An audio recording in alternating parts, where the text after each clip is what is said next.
I'm Tom Johnson, Thomas Johnson Antique Furniture Restoration in Gorham, Maine.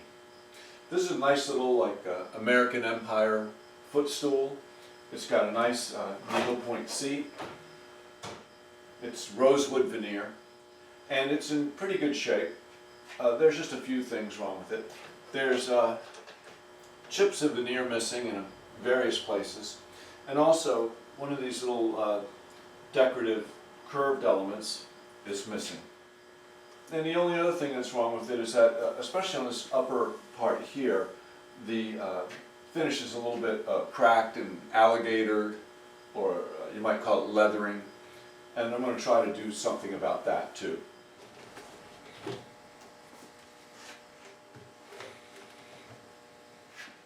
I think the first thing I want to do is get a piece of wood on here. I think I'll glue on a piece of wood, it's probably pine, and then I'll veneer it afterwards.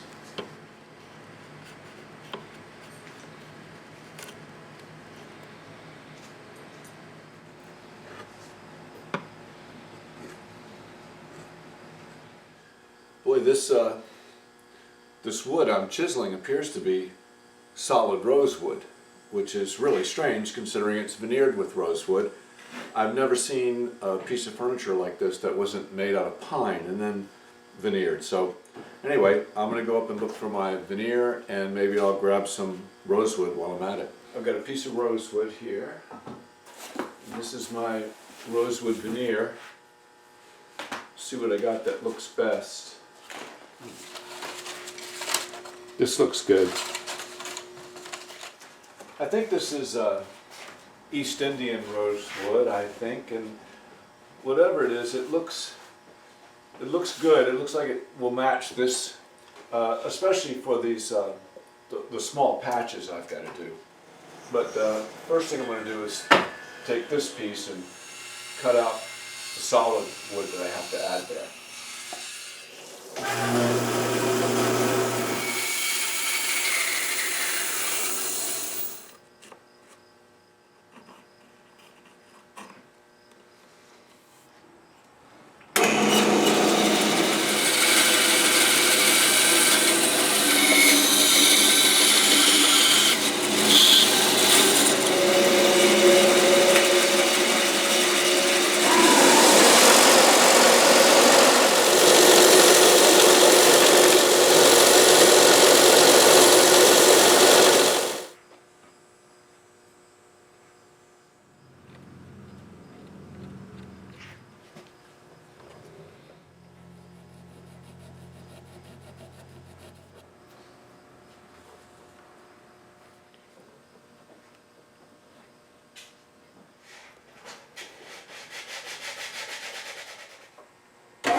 So I'm using hide glue here, and I'm carefully getting this just in a position, especially the front face here, because I've still got to veneer this afterwards, so I want to line up as well as I can with the core wood.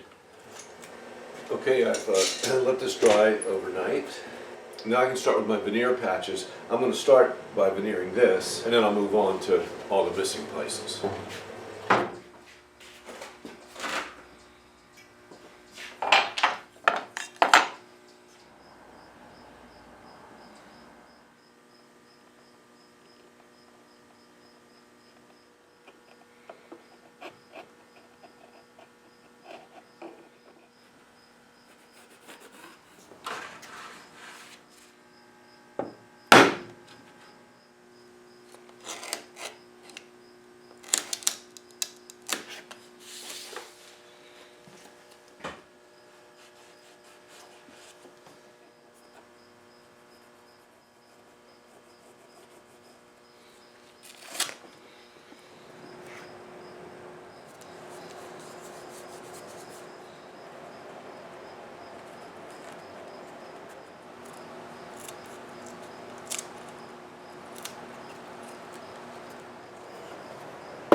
I'm just going to keep pressing this down just for a few minutes, but I can feel that it's grabbing already.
By the way, just like before, smoothing this down, holding it down.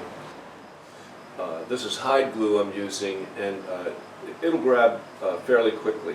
It has enough working time for me to do this, especially when I'm making a video. But I want it to make sure it grabs that curve, and then the tape will hold it in place while it completely dries.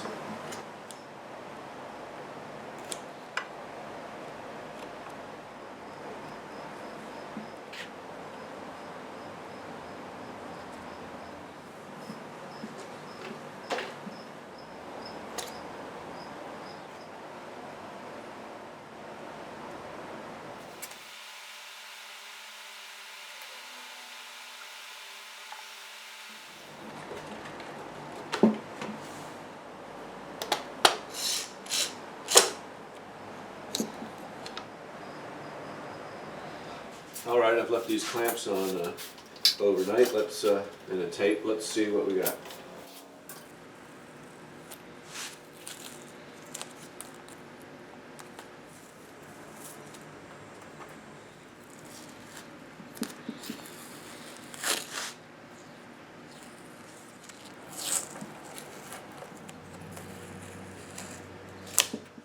So I've got at least one more patch to do. I've got to trim this new piece and patch that in. Hopefully that's the last one.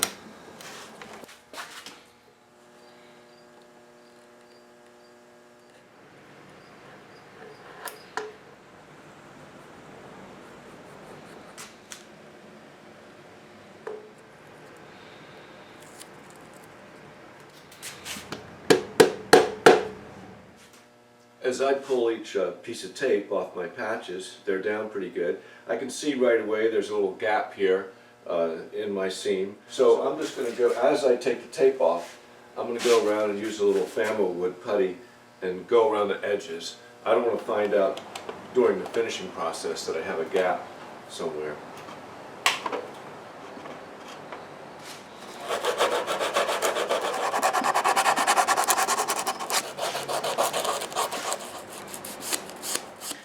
I've sanded all my patches and repairs with 100 and then 150, and now I'm sanding the entire piece with 220. I mean, not only do I want to make my new wood really smooth, if you remember, the old finish had a lot of crinkling and crackling in it, and I'm sanding it with 220 also, and it seems to be smoothing up pretty readily. Okay, I've got it all sanded. The next thing I want to do, my veneer is a pretty good color, but it's a little lighter. I have a little medium brown walnut dye stain, which I've thinned 50-50 with alcohol. And so I'm going to stain it before I do the shellac.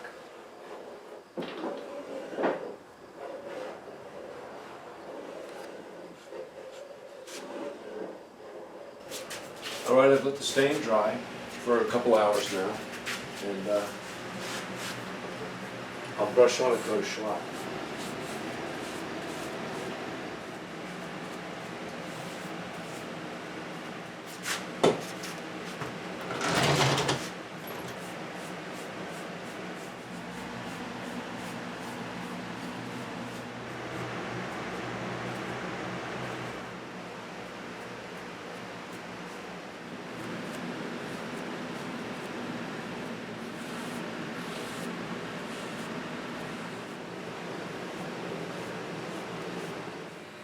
Alright, this is dried overnight, and obviously it looks pretty good, except upon close examination.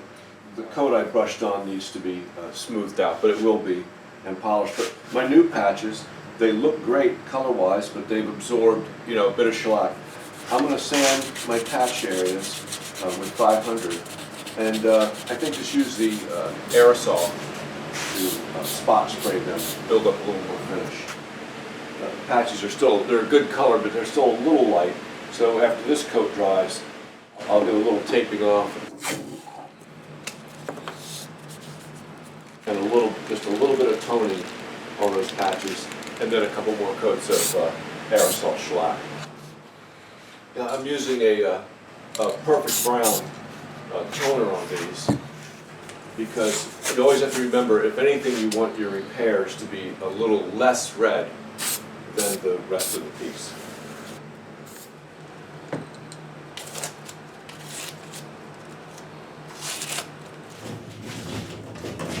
Alright, I've built up finish on my repair spots. Generally, everything's looking good. I'm going to sand this with 500.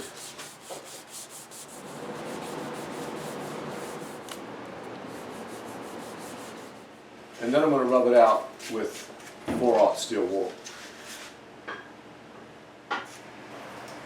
Okay, I've gone over the whole thing with steel wool. Now I'll give it a quick polish with my beeswax and oil polish.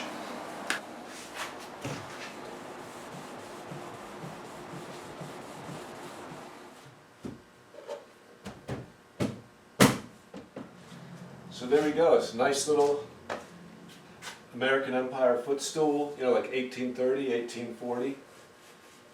Not in bad shape at all, but obviously we had veneer repairs, and I replaced one of these little curly Q things, and wow, I think it looks pretty good.